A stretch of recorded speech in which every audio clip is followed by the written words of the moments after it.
This is the world now, bringing you everything you need to know from around the globe.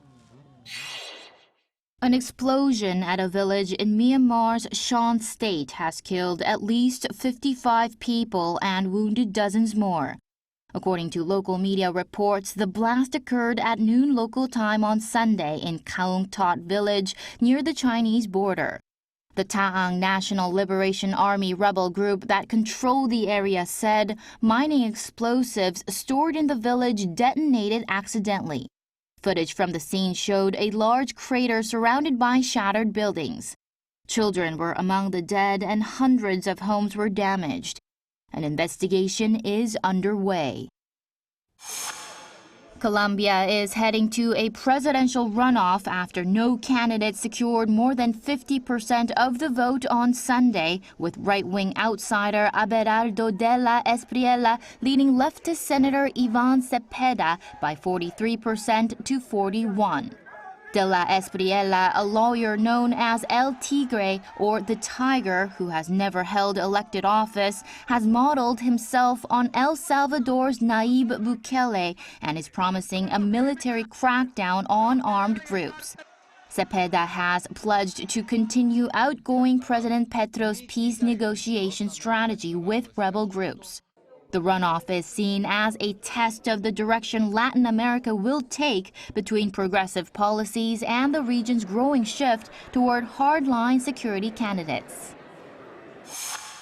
5 patients have recovered from Ebola virus in the Democratic Republic of Congo, the first documented recoveries by people with confirmed cases since the current outbreak began.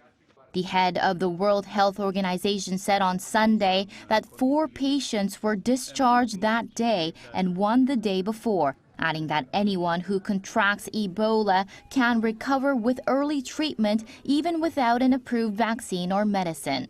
A new treatment center opened in Congo's Ituri province on Sunday.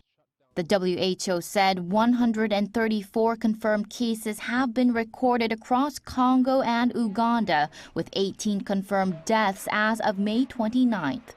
Doctors Without Borders warned the virus is still spreading faster than the response.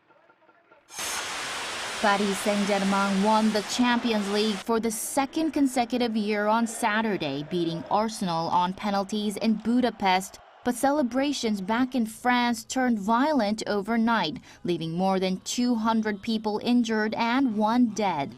French authorities said 57 police officers were injured in Paris and over 400 people were taken into custody. Rioters torched cars and rental bikes and destroyed storefronts across the French capital. Interior Minister Laurent Nunez said more than 20,000 officers had been deployed and the situation was overall under control.